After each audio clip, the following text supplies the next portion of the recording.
Bismillahirrahmanirrahim. Assalamualaikum warahmatullahi wabarakatuh.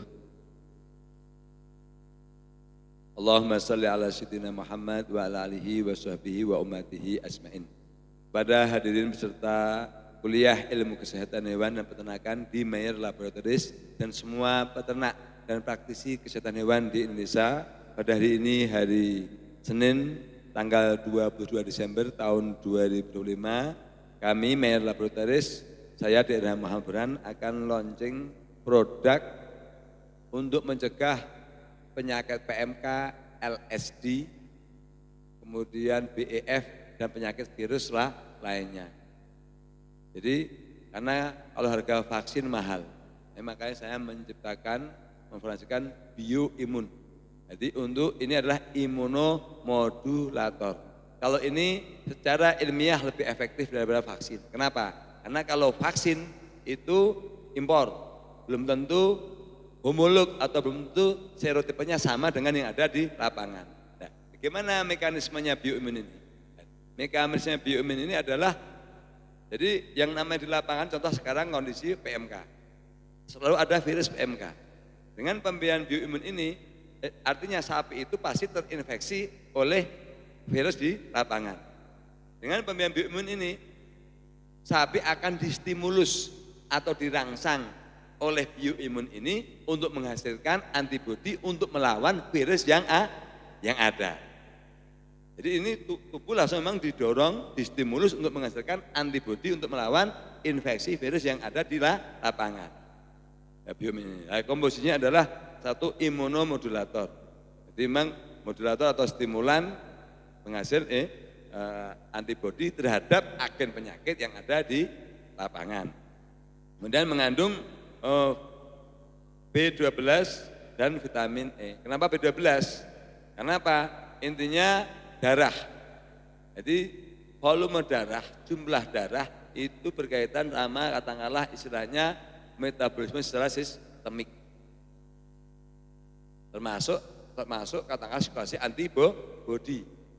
Jadi makanya darah ini harus, produksi darah ini harus stabil. B12 ini komponen pembentuk sel darah merah. Darah merah mengandung hemoglobin. Hemoglobin membawa oksigen untuk metabolisme. Kemudian 3 vitamin E. Vitamin ini sebagai antioksidan. Saat terjadi katakanlah infeksi, itu ada kerusakan sel, kemudian metabolisme naik dan sebagainya, mengakibatkan banyak rusaknya sel. Dengan adanya antioksidan ini, residu atau metabolit daripada hasil metabolisme ini akan diproteksi.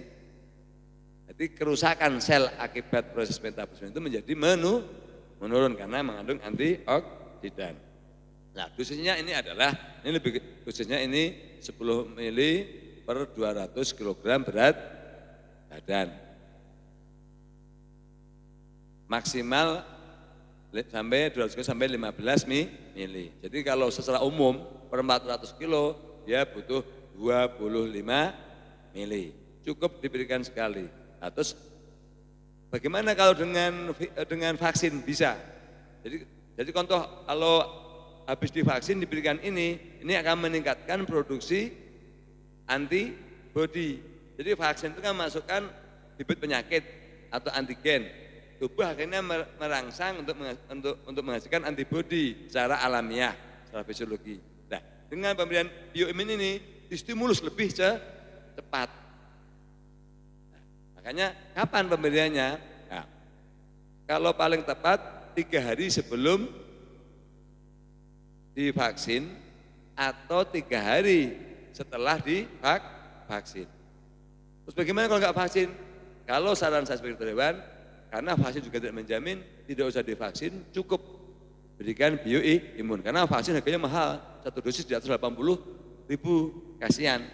Nah, kemudian khususnya untuk sapi yang mau ditransplantasikan, itu contoh sapi-sapi dari daerah yang banyak wabah PMK, mohon maaf di Jawa Tengah contohnya. Itu lebih baik sebelum berangkat kasih rumput dulu yang kenyang, setelah itu kasih bioimun dulu.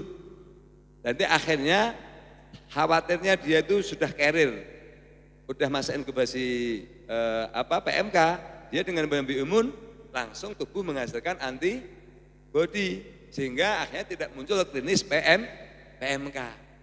Jadi ini menanya bioimun. Jadi kalau bioimun ini ya termasuk secara ilmiah ini sangat hebat lah, karena mencegah PMK, kemudian mencegah BEF, mencegah LSD sesuai dengan virus yang ada di lapangan, karena dia menstimulus dan ini direct, karena ini jadi langsung, bukan seperti vitamin gitu. Kalau vitamin kan dia tidak langsung metabolisme naik dulu, enggak, tidak, ini memang langsung ke sel target, yang namanya ada sel T. Pada sel T dia menghasilkan imunoglobulin langsung. Jadi ini langsung masuknya ke sistem kekebalan tubuh. Jadi langsung merangsang ke sistem kekebalan tubuh. Jadi demikian, semoga bermanfaat. Billahi hidayah, wassalamualaikum warahmatullahi wabarakatuh.